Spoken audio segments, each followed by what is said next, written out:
ಓಂ ಶ್ರೀ ಗುರು ರಾಘವೇಂದ್ರಾಯ ನಮಃ.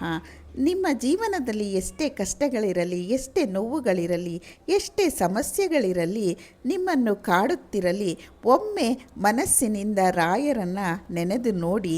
ರಾಯರೇ, ನನ್ನ ಕಷ್ಟವನ್ನು ನೀವೇ ಬಲ್ಲಿರಿ, ನನ್ನ ನೋವನ್ನು ನೀವೇ ಬಲ್ಲಿರಿ, ನನ್ನ ಕಣ್ಣೀರಿನ ಕಾರಣವು ನಿಮಗೆ ಗೊತ್ತಿದೆ, ನನ್ನನ್ನು ಕಾಪಾಡಿ ಎಂದು ಭಕ್ತಿಯಿಂದ ಬೇಡಿಕೊಂಡು ನೋಡಿ.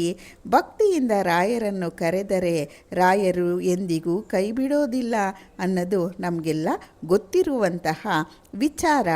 ಇವತ್ತು ನಾವು ರಾಘವೇಂದ್ರ ಸ್ವಾಮಿಗಳ ಪಂಚದೀಪ ಆರಾಧನೆಯ ಮಹತ್ವವನ್ನು ತಿಳ್ಕೊಳ್ಳೋಣ. ಪಂಚದೀಪ ಆರಾಧನೆ ಎಂದರೆ 5 ದೀಪಗಳನ್ನು ಬೆಳಗಿಸಿ ರಾಯರನ್ನು ಭಕ್ತಿಯಿಂದ ಆರಾಧಿಸುವುದು. ಈ 5 ದೀಪಗಳನ್ನು ನಾವು 5 ಪವಿತ್ರ ಶಕ್ತಿಗಳ ಸಂಕೇತ ಅಂತ ಹೇಳ್ತೀವಿ. ಒಂದು ದೀಪ ನಮ್ಮ ಮನೆಯ ಕತ್ತಲೆಯನ್ನು ಅಂದರೆ ಕಷ್ಟವನ್ನು ದೂರ ಮಾಡುತ್ತದೆ. ಎರಡನೆಯ ದೀಪ ನಮ್ಮ ಮನಸ್ಸಿನ ಭಯ ಮತ್ತು ದುಃಖವನ್ನು ದೂರ ಮಾಡುವ ಭರವಸೆಯನ್ನು ಕೊಡುತ್ತದೆ. ಮೂರನೆಯ ದೀಪ ನಮ್ಮ ಜೀವನದ ಅಡೆತಡೆಗಳನ್ನು ಎದುರಿಸುವ ಧೈರ್ಯ, ಎಷ್ಟೇ ಕಷ್ಟ ಬಂದರೂ ಮುನ್ನುಗ್ಗು ಎನ್ನುವ ಸಂದೇಶವನ್ನು ನಮಗೆ ಕೊಡುತ್ತದೆ. ನಾಲ್ಕನೆಯ ದೀಪ ರಾಯರ ಕೃಪೆ ಮತ್ತು ಆಶೀರ್ವಾದ ಅನ್ನುವ ಭಾವನೆಯನ್ನು ಮೂಡಿಸುತ್ತದೆ. ಐದನೆಯ ದೀಪ ನಮ್ಮ ಜೀವನದಲ್ಲಿ ಜ್ಞಾನ, ಶಾಂತಿ ಮತ್ತು ಸಕಾರಾತ್ಮಕತೆಯ ಬೆಳಕು ನಮ್ಮ ಮನದಲ್ಲಿ ಬೆಳಗುವಂತೆ ಮಾಡುತ್ತದೆ.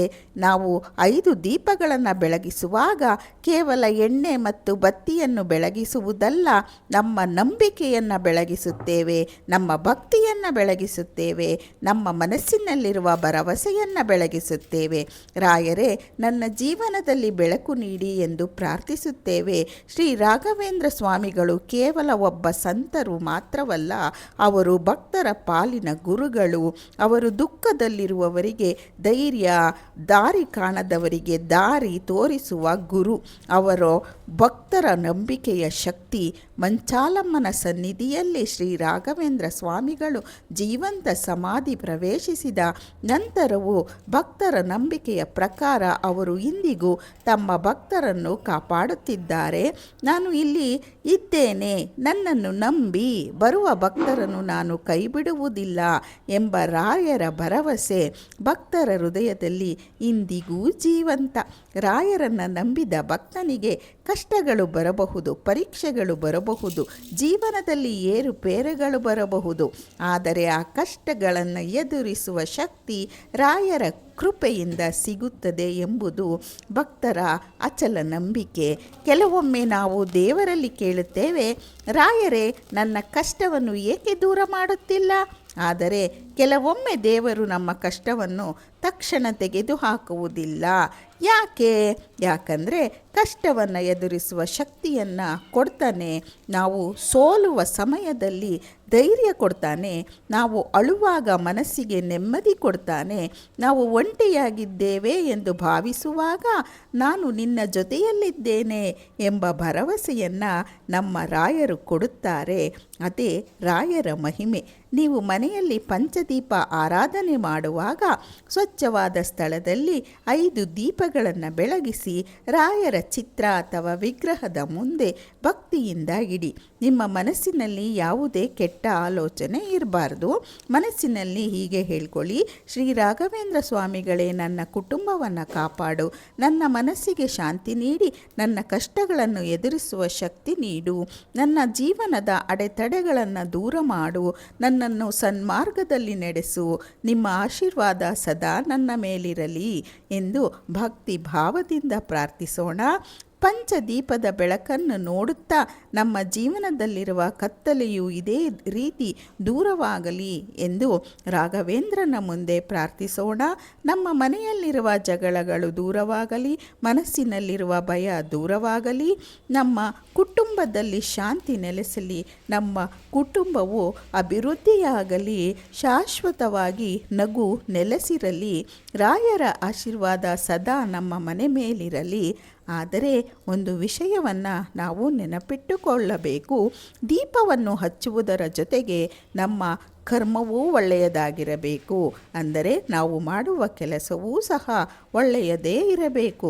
ಯಾರಿಗೂ ಅನ್ಯಾಯ ಮಾಡಬಾರದು, ಯಾರ ಮನಸ್ಸಿಗೂ ನೋವು ಕೊಡಬಾರದು. ಸಾಧ್ಯವಾದಷ್ಟು ಸತ್ಯದ ದಾರಿಯಲ್ಲೇ ನಡಿಬೇಕು. ಅಗತ್ಯ ಇರುವವರಿಗೆ ಸಹಾಯ ಮಾಡುವ ಮನಸ್ಸನ್ನು ಹೊಂದಿರಬೇಕು. ದೊಡ್ಡವರು, ಹಿರಿಯರು, ಗುರುಗಳನ್ನು ಗೌರವಿಸಬೇಕು. ಏಕೆಂದರೆ ರಾಯರ ಭಕ್ತಿ ಎಂದರೆ ಕೇವಲ ಪೂಜೆ ಮಾಡೋದಲ್ಲ, ರಾಯರ ತತ್ವಗಳನ್ನು ನಮ್ಮ ಜೀವನದಲ್ಲಿ ಅಳವಡಿಸಿಕೊಳ್ಳೋದು. ನಮ್ಮ ಜೀವನದಲ್ಲಿ ಎಷ್ಟೇ ದೊಡ್ಡ ಸಮಸ್ಯೆ ಬಂದರೂ ನನ್ನ ಜೊತೆ ರಾಯರಿದ್ದಾರೆ ಎಂಬ ನಂಬಿಕೆಯನ್ನು ನಾವು ಕಳ್ಕೋಬಾರ್ದು. ನಮ್ಮ ಕಣ್ಣೀರಿಗೂ ಯಾರಿಗೂ ಕಾಣದಿರಬಹುದು, ಆದರೆ ರಾಯರಿಗೆ ಕಾಣುತ್ತೆ. ನಮ್ಮ ನೋವು ಯಾರೂ ಅರ್ಥ ಮಾಡ್ಕೊಳ್ಳೋದಿರ್ಬೋದು, ಆದರೆ ರಾಯರು ಅರ್ಥ ಮಾಡ್ಕೊಳ್ತಾರೆ. ನೀವು ಯಾರಿಗೂ ಹೇಳಲಾಗದ ನೋವನ್ನು ಸಹ ರಾಯರ ಮುಂದೆ ನಿಂತು ಹೇಳಿ, ರಾಯರೇ, ನನಗೆ ಯಾರೂ ಇಲ್ಲದಿದ್ದರೂ ನೀನು ಇದ್ದೀಯಾ. ಈ ಒಂದು ನಂಬಿಕೆ ನಿಮ್ಮ ಮನಸ್ಸಿಗೆ ದೊಡ್ಡ ಶಕ್ತಿಯಾಗುತ್ತೆ. ಭಕ್ತರ ನಂಬಿಕೆ ಪ್ರಕಾರ ರಾಯರ ಕೃಪೆ ಇರುವ ಮನೆಯಲ್ಲಿ ಧೈರ್ಯ ಇರುತ್ತೆ. ರಾಯರ ನಾಮಸ್ಮರಣೆ ಇರುವ ಮನೆಯಲ್ಲಿ ಭರವಸೆ ಇರುತ್ತೆ. ರಾಯರ ಮೇಲೆ ನಂಬಿಕೆ ಇರುವ ಹೃದಯದಲ್ಲಿ ಸೋಲಿನ ಭಯ ಇರದೇ ಇಲ್ಲ. ಆದ್ದರಿಂದ ಇಂದು ನೀವು ಪಂಚದೀಪ ಆರಾಧನೆ ಮಾಡುವಾಗ ಕೇವಲ ನಿಮ್ಮ ಕಷ್ಟಗಳನ್ನು ಮಾತ್ರ ಹೇಳಬೇಡಿ.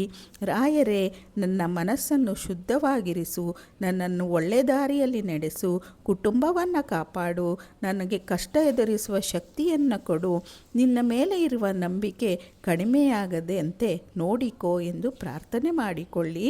ಶ್ರೀ ರಾಘವೇಂದ್ರ ಸ್ವಾಮಿಗಳ ಮಹಿಮೆ ಅಪಾರ. ರಾಯರನ್ನು ಭಕ್ತಿಯಿಂದ ನೆನೆದಾಗ ಮನಸ್ಸಿಗೆ ಶಾಂತಿ ಸಿಗುತ್ತೆ.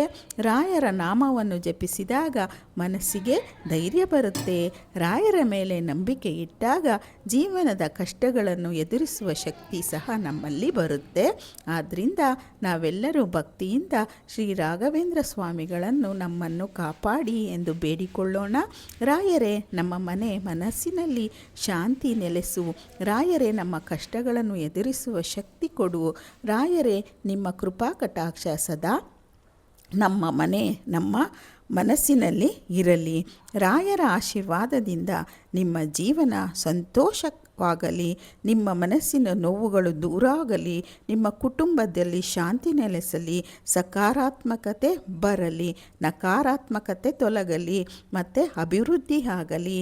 ನಿಮ್ಮ ಜೀವನದಲ್ಲಿ ಹೊಸ ಭರವಸೆಯ ಬೆಳಕು ಮೂಡಲಿ. ಯಾರು ರಾಯರನ್ನು ಭಕ್ತಿಯಿಂದ ನಂಬುತ್ತಾರೋ ಅವರ ಹೃದಯದಲ್ಲಿ ರಾಯರ ಕೃಪೆ ಸದಾ ಇರುತ್ತದೆ.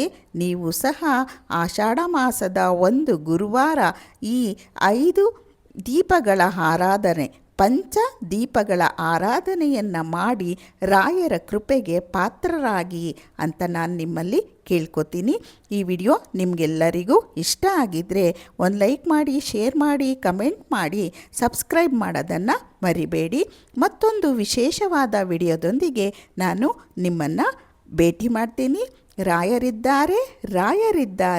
ಶ್ರೀ ರಾಘವೇಂದ್ರಗಳ ಸ್ವಾಮಿಗಳ ಕೃಪೆ ನಿಮ್ಮೆಲ್ಲರ ಮೇಲೂ ಸದಾ ಇರಲಿ. ಶ್ರೀ ಗುರು ರಾಘವೇಂದ್ರಾಯ ನಮಃ. ರಾಯರೇ.